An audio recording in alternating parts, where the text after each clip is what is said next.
Hello everyone and welcome to Sinful Gaming. I hope you're all doing well, I hope you're all staying safe, and most of all, I hope you're all fighting that war against the grey. Today's video we're going to start collecting Moonstone the game, and today we're going to be taking a look at the fairies.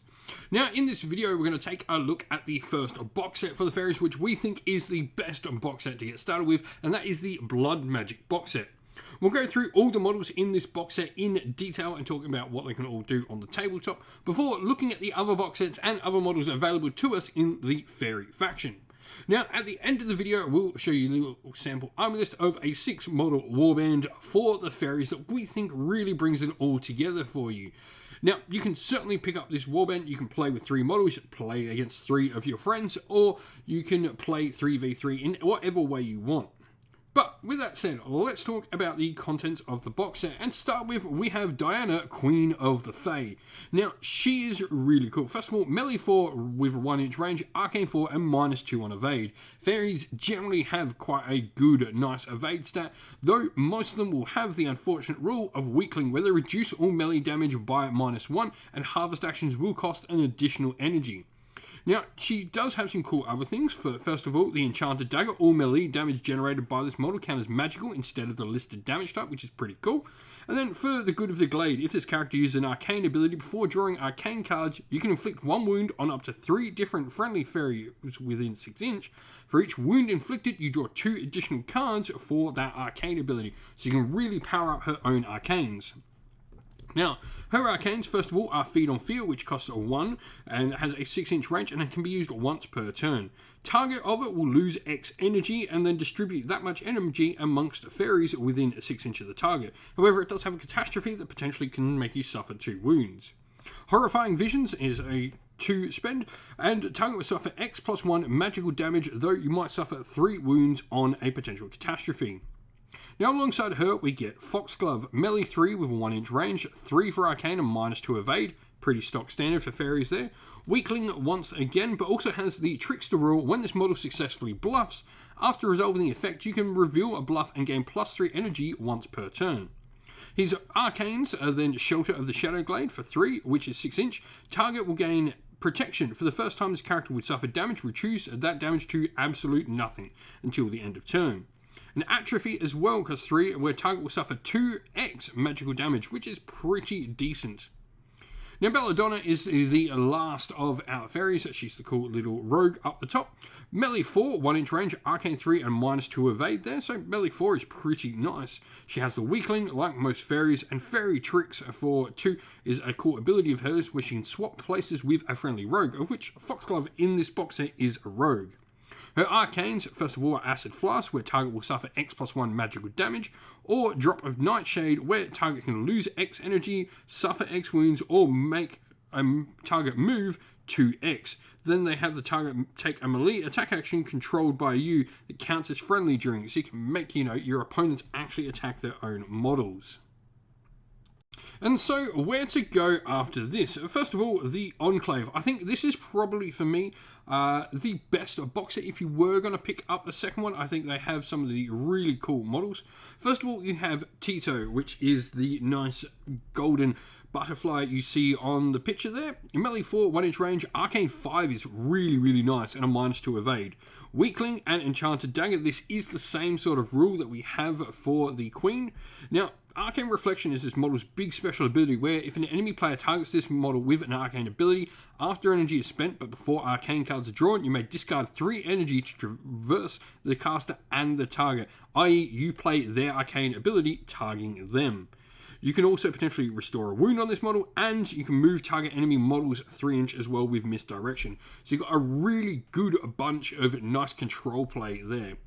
Freya is the wizard model with the nice big swirlies around her. Feeble is her rule, where you reduce all melee damage this deals by -2, and harvest actions cost +1 more. She does have arcane 5, but only melee 2. Now, she has Trickster as well, and healing, so she can heal your friends all around. Fizzle Pop as well allows you to do some magical damage and move enemies backwards. And Dizzying Spell allows you to target something and make them lose 1 active ability of your choice until the end of the turn, which is a really cool ability. Lastly, we have the Fencer, who is another rogue, so this goes really nicely alongside the initial box set. Melee 6 on the Fencer. This is insanely good melee 6. Weakling, but Needle allows you to have the character dealing piercing damage for +1. Volta will make all piercing damage you suffer by -2. And then Swift, when making reaction step, you can move 2 inches instead of 1. And Spiteful, when this model causes 1 or more wounds to an enemy, you restore 1 wound.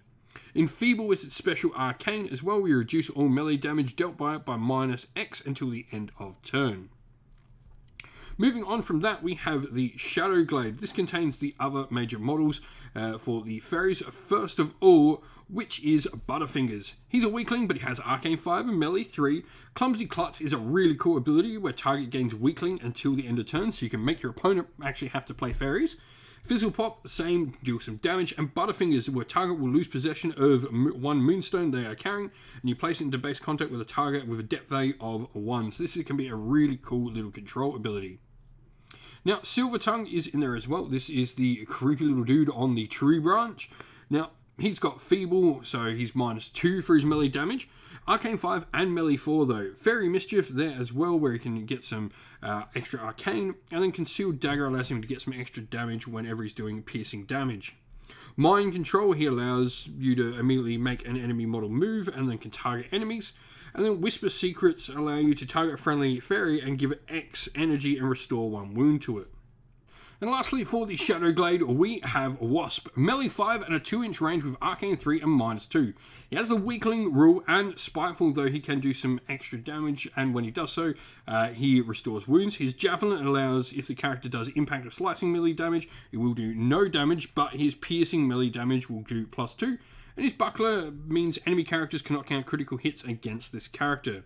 Rage will allow him to make friendly fairies lose a weakling, and the Throw Javelin allows him to deal some piercing damage at range. Now, moving on from that, we have the nice big model that is Vesper the Queen on the bee.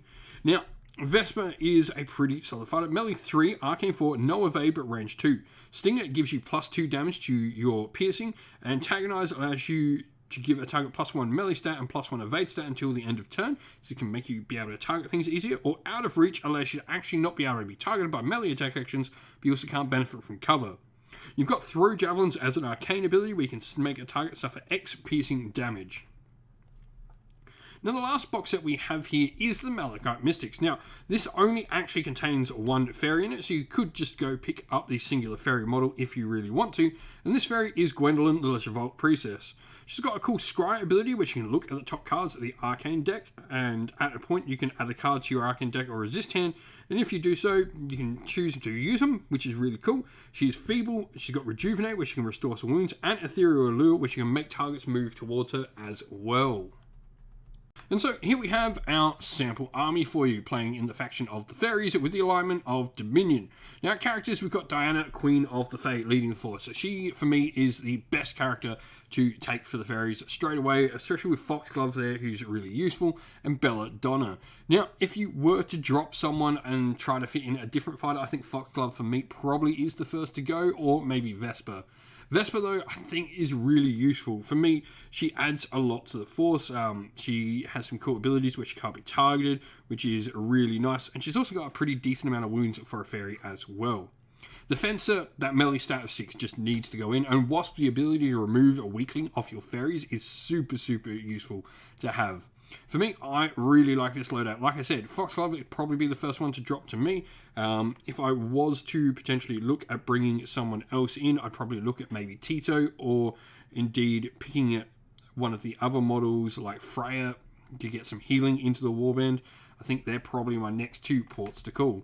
But if you've been playing with the fairies in Moonstone, let us know your favourite combos of characters down in the comments below. And so that is the end of the video. We hope you all enjoyed it. If you did, please don't forget to leave a like and subscribe to the channel if you haven't already. And also drop a comment down below letting us know what you enjoyed about the video.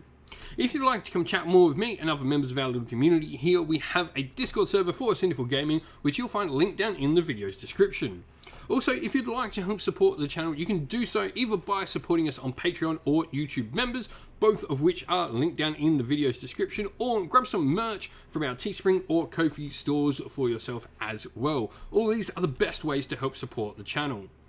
As a special thank you to everyone who does help support the channel in such a way, we'd like to give a shout out to all our Patreons and YouTube members. So, thank you to our Patreons, Christian Weir, Soren, Kenny Lyle, Outer and Shot First, Andrew Bowen, Nathan Fee, The Rising Ape, Q Dynamic, Anthony B, JJ Austrian, Average Wargamer, Domir, Mark Harvey, James Cater, Bloobs, Benjamin Swallows, Red Martin, Kevin Bowman, Iron Grinch. And to our YouTube members, Green Roots Gaming, Ronya, Lock Lorick, The Johnny84, David Osworth, Wolfric Nick, Broken Chef, Ariana Edwards, Revenar, Pink Nico Fire, Robin Mankiller, Monty's Tabletop Terrain, John Castle, Davis Weir, James South, David Crozier, and Dylan Areno.